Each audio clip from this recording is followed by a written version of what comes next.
Welcome to Landlord Diaries, where we talk about midterm rentals and the opportunities behind them. We'll share landlord stories, talk about maximizing investment potential, and discuss how to live the very best landlord life. This podcast is proudly brought to you by Furnished Finder, the place for everything midterm rentals. Remember to like and subscribe if you enjoy our content. I think we should have a conversation about a new popular thing everybody's talking about. How would you like to talk about ChatGPT?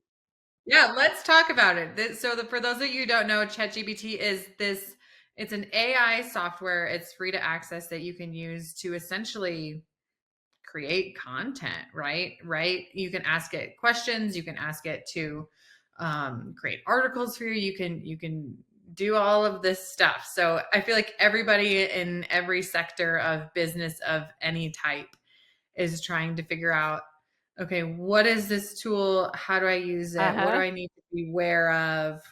What's going on here? So I was super impressed. Everyone was talking about it, so I decided, you know what, I'm gonna go play around with it for a minute. And you can just type in a question and then it responds to you, and you can continue asking it questions or you can start a new conversation. So I asked how to get started in midterm rentals.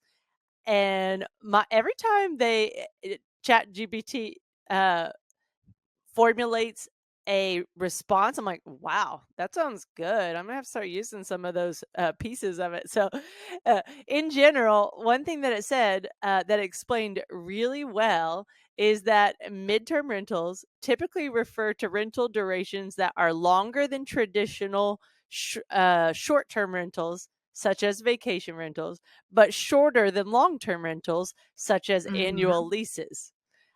I really like the way that they put it, and they've already picked up. It's already the AI software has already picked up that it's also called medium-term rentals as well. What have you ChatGPT'd?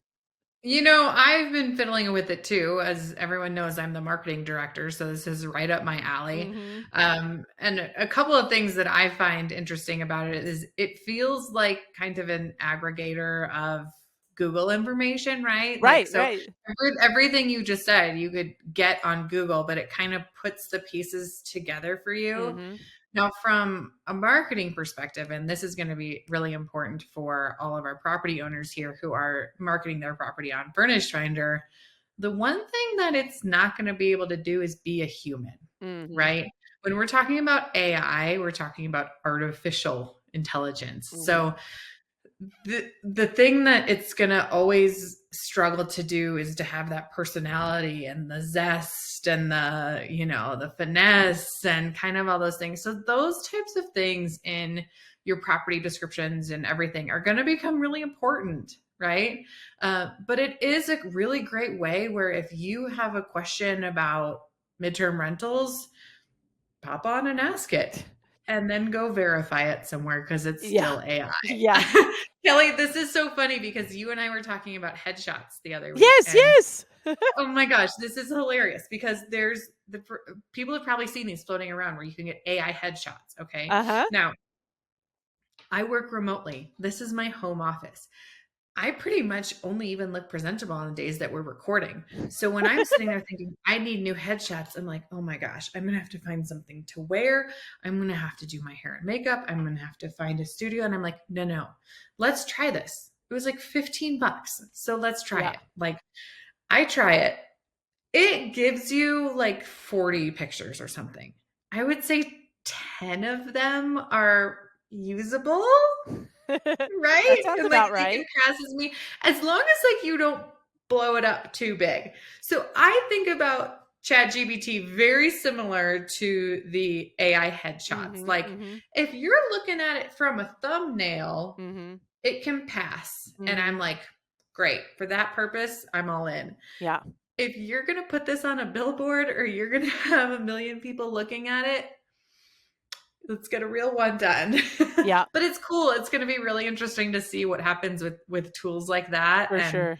And how people can use them for their businesses, right? Yeah, I mean, even cleaner checklist.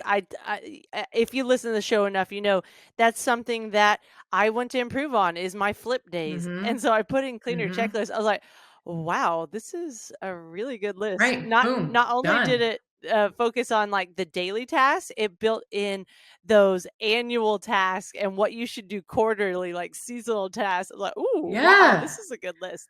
So, I love that type of stuff. Anything that we can do that you're not starting from scratch. uh-huh. Heck yeah. Uh-huh. Well, this has been a fun conversation to mix it up a bit about Chat GPT. So thanks for being here with us, and we'll catch you again next week. Thanks, everyone. Bye.